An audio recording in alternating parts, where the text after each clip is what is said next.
when I originally came here tonight, I was doing so because a friend asked me to read the book The Tar Baby because she wasn't able to be here and she really thought that, she wanted it read. And I agree with her on some aspects. It's an important book to understand, why it isn't inherently racist. But at the same time, Barbara, when you spoke at the beginning about the video that's been circulating that has caused some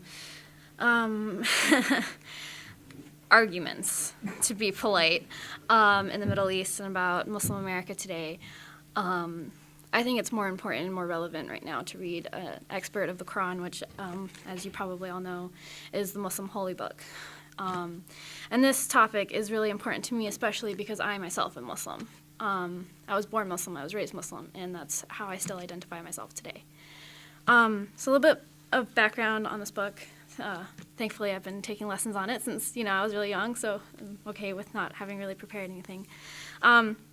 It originated in the 7th century in what is now known as Saudi Arabia, in the middle of the desert and in the middle of a group of people that were idol worshippers. And this was a book preaching monotheism, which is one God, so obviously it didn't go over too well. And basically, ever since it was revealed, it's been banned. I think two of the big moments where it was banned, or at least discouraged reading, was the Grand Inquisition in Spain, and when the Ottoman Empire was overthrown, and also more recently after 9/11. I can think of a number of places, especially in the South, where this book was, threatened to be burned at the very least. There are two passages I want to read. Both are very short. The first one is the opening prayer at the beginning of the book, and I thought it'd be nice for me to read it in Arabic and then translate it, because I don't often get to speak in Arabic. So, just gonna. Okay. Bismillah ar-Rahman ar-Rahim. Alhamdulillahi Rabbil Alameen. Ar-Rahman ar-Rahim. مالك يوم الدين إياك نعبد وإياك نستعين اهدنا الصراط المستقيم صراط الذين أنعمت عليهم غير المغضوب عليهم ولا الضالين آمين. In the name of God, the Lord of mercy, the giver of mercy. Praise belongs to God, Lord of the worlds, the Lord of mercy, the giver of mercy, master of the day of judgment. It is you we worship, it is you we ask for help. Guide us to the straight path, the path of those you have blessed, those who incur no anger and who have not gone astray. So that, it's not only the beginning to this book, but my parents especially like to read it to us before we went to bed and when we woke up in the morning. It's just kind of like a good way to start things off. And a lot of people will say it before they start a big step in a journey, whether it be travel or going on a new path in academia, for hope for a little blessing. The next one I want to read is near the end of the book. There's only 114 chapters. I say only, because most of them are really short. But this one is the 103rd, and it talks about those who believe, but doesn't necessarily describe them as anything other than those who believe in God, regardless of, whether you believe in Christ or Abraham or Moses, or just as long as, you believe in something. بسم الله الرحمن الرحيم والعصر إن الإنسان لفي خسر إلا الذين آمنوا وعملوا الصالحات وتواصوا بالحق وتواصوا بالصبر. In the name of God, the Lord of mercy, the giver of mercy.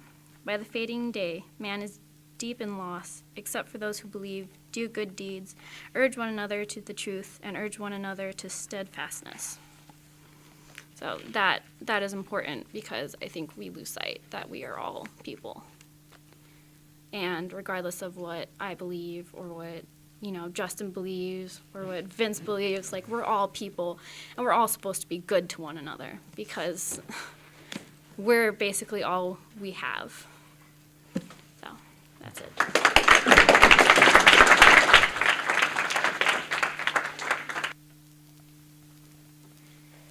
Hi. This may come under the umbrella of forbidden knowledge.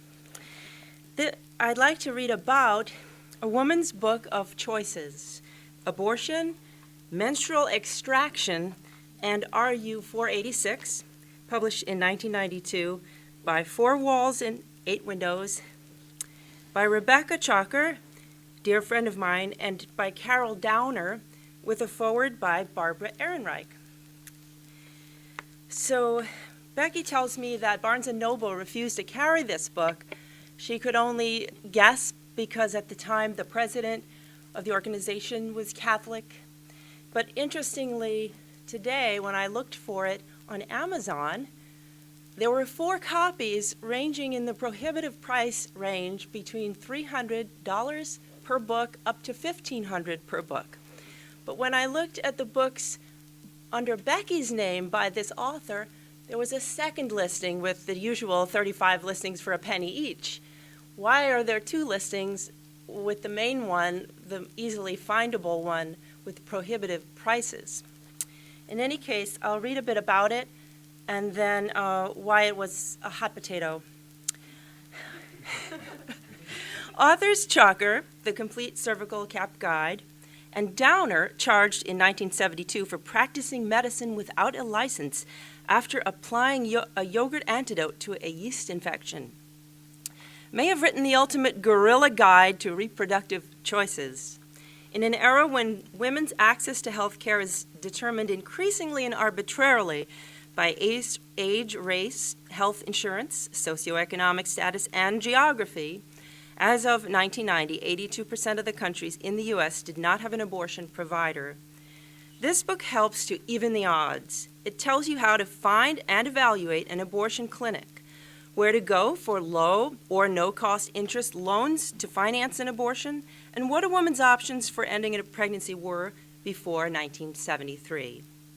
Personal accounts of doctors and women here depict some harrowing pre-Roe experiences and some inspiring grassroots initiatives, such as the group of University of Chicago students who launched a clandestine abortion referral service in a dorm room in 1964. In the final chapters of the book, Chalker and Downer look to the future of RU 486 and cover a selection of dangerous folk remedies that don't work, as well as some herbs and remedies that do, according to the authors. But menstrual extraction is the real hot potato in the book because it describes demonstrations of a menstrual extraction is a procedure where you can basically suction out your own uterine lining to bring a menstruation to abrupt completion, and it's made with a syringe for suction and a tube, a cannula tube, as well as a valve that prevents air from entering the uterus, which would be dangerous, and a jar that collects the contents. So I'll just read a little about menstrual extraction and how it came about with Carol Downer's research. If a woman got her period and didn't want it, she could get rid of it. If her period was missed because of pregnancy, she could have an extraction and end the pregnancy. In Los Angeles in 1971, before Roe v. Wade legalized abortion, a small group of women began observing abortions in an underground clinic. Carol Downer, then a housewife with 6 young children, was one of these women. We quickly saw that early pregnancies could be terminated safely and simply, Downer remembers. We learned that the new suction technique being used in that clinic was less traumatic and less risky than the standard dilation and curettage D&C. In a D&C, the walls of the uterus are scraped with a sharp metal curette.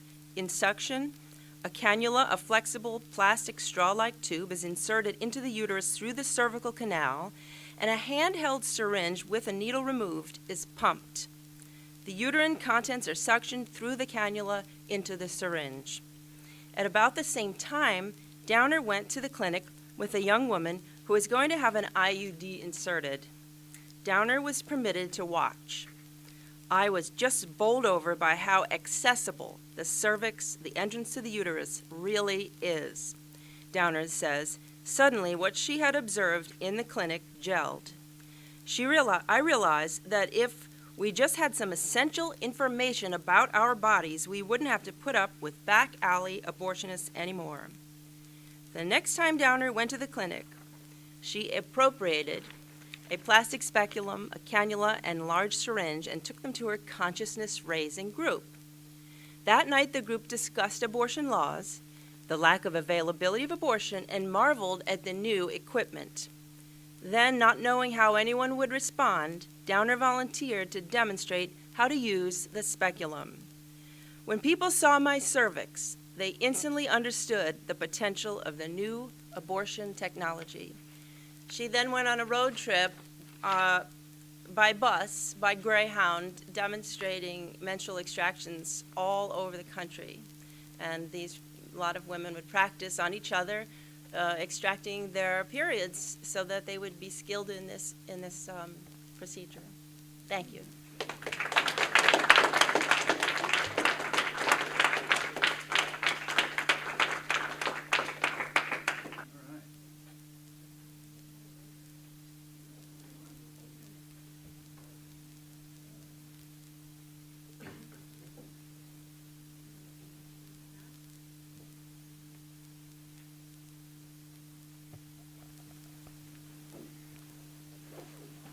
Hello, everyone. I'm going to read a little bit from a book by Richard Wright. It's his autobiography. It's called Black Boy, and if you've never read it, it describes his time in the South in the first half, and in the second half, he actually comes to Chicago and lives. And being a young, uneducated black man, he falls in with the wrong type of people, communist. So this is a couple of pages. During the following days, I learned through discreet questioning that I had seemed a fantastic element to the black communist. I was shocked to hear that I, who had been only to grammar school, had been classified as an intellectual. What was an intellectual? I had never heard that word used in the sense in which it was applied to me. I had thought that they might refuse me on the grounds that I was not politically advanced. I had thought that they might place me on probation. I thought that they might say I would have to be investigated, but they had simply laughed. And I began to realize why so few sensitive Negroes had had the gall to come as close to them as I had. I learned to my dismay that the black communists in my unit had commented upon my shined shoes, my clean shirt and the tie I had worn. Above all, my manner of speech had seemed an alien thing to them. He talks like a book, one of the Negro comrades had said, and that was enough to condemn me forever as bourgeois. The more I learned of the Negro communists, the more I found that they were not vicious, that they had no intention to hurt. They just did not know anything and did not want to learn anything. They felt that all questions had been answered, and anyone who knew new ones, or anyone who asked new ones or tried to answer old ones, was dangerous. The word writer was enough to make a black Chicago communist feel that the man to whom the word applied had gone wrong. I discovered that it was not wise to be seen reading books that were not endorsed by the Communist Party. On one occasion, I was asked to show a book that I carried under my arm. The comrade looked at it and shook his head. What are you reading this for?" he asked. "It's interesting," I said. "Reading bourgeois books can only confuse you, comrade," he said, returning the book. "You seem convinced that I am easily confused," I said. "You know," he said, his voice dropping to a low, confidential tone, "many comrades go wrong by reading books of the bourgeois. The party in the Soviet Union had trouble with people like that." "Didn't Lenin read bourgeois books?" I asked. "But you're not Lenin," he shot at me. "Are there some books reserved for some people to read while others cannot read them?" I asked. "Comrade, you do not understand," he said. An invisible wall was building slowly between me and the people with whom I had cast my lot. Well, I would show them that all men who wrote books were not their enemies. I would communicate the meaning of their lives to people whom they could not reach. Then surely my intentions would merit their confidence. I dismissed the warning about the Soviet Union's trouble with intellectuals. I felt that it simply did not apply to me. The problem I faced seemed a much simpler one. I had to win the confidence of people who had been misled so often that they were afraid of anybody who differed from themselves. Yet deep down, I feared their militant ignorance. And this has been banned a lot.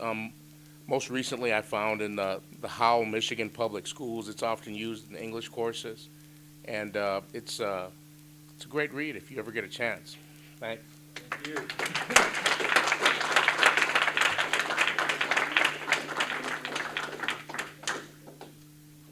Okay, Brad?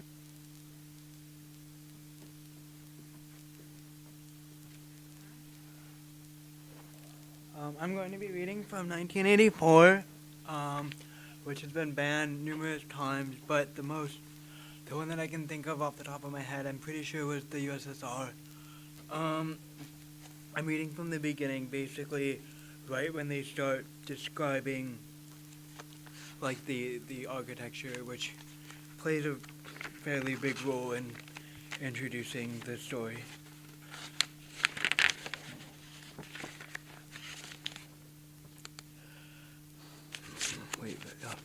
Sorry. Winston kept his back turned to the telescreen. It was safer, though as he well knew, even a back can be revealing.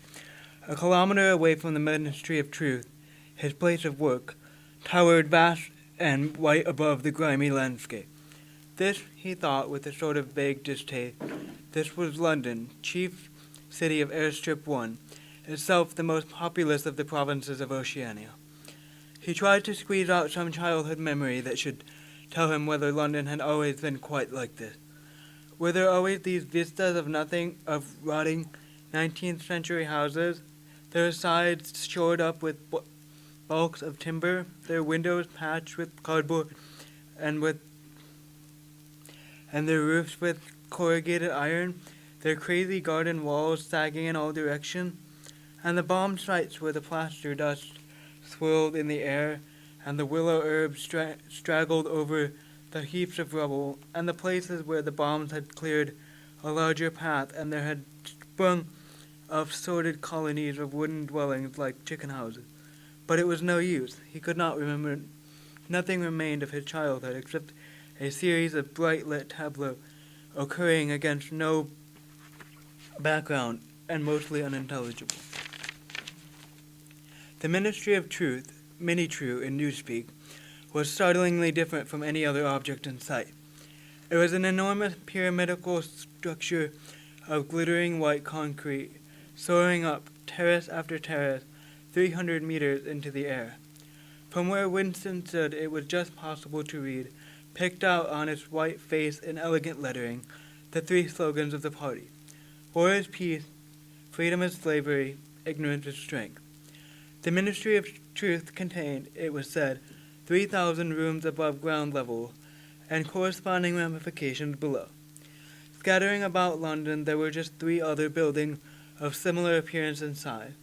So completely did they dwarf the surrounding architecture that from the roof of the Victory mansions you could see all 4 of them simultaneously.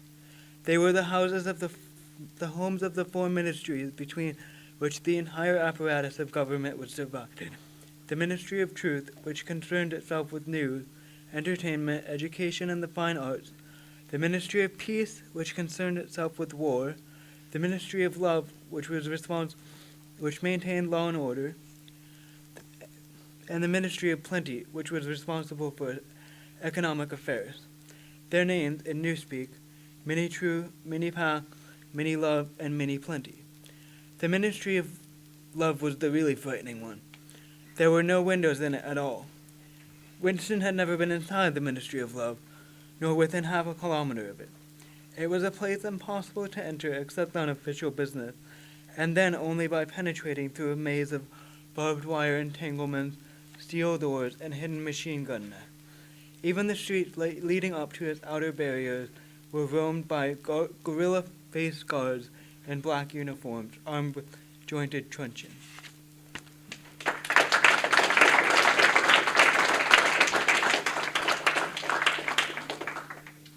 Maria?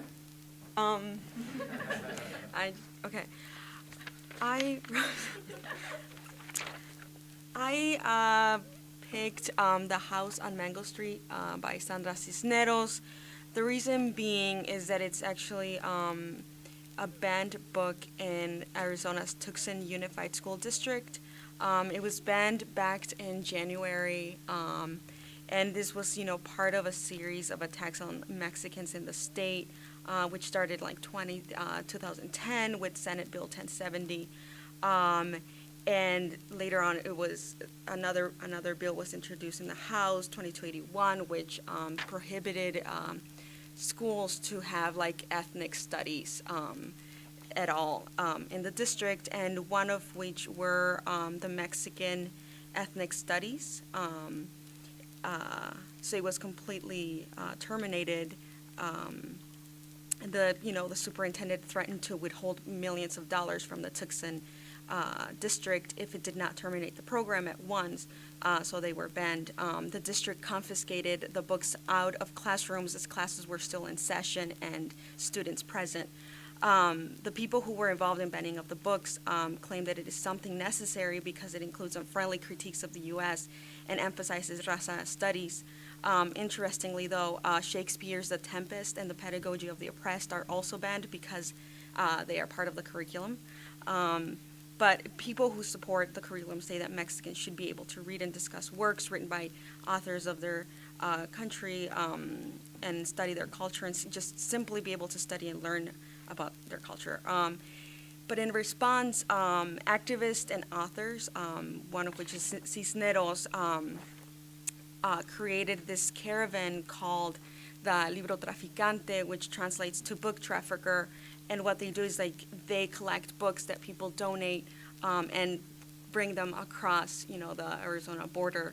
And actually, in March of this year, they delivered 1,000 books, which were donated from across the country, and started 4 underground libraries organized in 6 cities. So I'm going to read one of the vignettes in here called My Name, which I think fits right, identity and so on. It's called My Name. In English, my name means hope. In Spanish, it means too many letters. It means sadness. It means waiting. It is like the number 9, a muddy color. It is the Mexican records my father plays on Sunday morning when he is shaving, songs like Sobbing. It was my great-grandmother's name, now it is mine. She was a horsewoman too, born like me in the Chinese year of the horse, which is supposed to be bad luck if you're born female. But I think this is a Chinese lie because the Chinese, like the Mexicans, don't like their women strong. My great-grandmother, I would have liked to have known her, a wild horse of a woman, so wild she wouldn't marry, until my great-grandfather threw a sack over her head and carried her off. Just like that, as if she were a fancy chandelier. That's the way he did it. And the story goes, she never forgave him. She looked out the window her whole life, the way so many women sit their sadness on an elbow.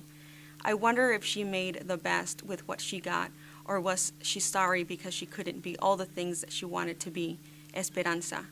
I have inherited her name, but I don't want to inherit her place by the window. At school, they say my name is funny, as if the syllables were made out of tin and hurt the roof of their tongue, the roof of their mouth. But in Spanish, my name is made out of a softer something, like silver, not quite as thick as sister's name, Magdalena, which is uglier than mine. Magdalena, who at least can come home and become Neni, but I am always Esperanza.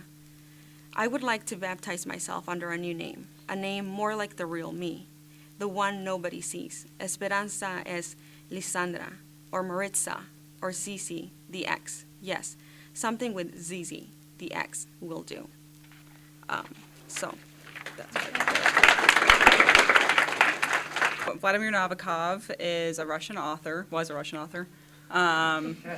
He is no longer around. He has written arguably some of the most beautiful passages in any language. He's written in about 8 different languages. But this is one of his best-known works because it's also his most controversial.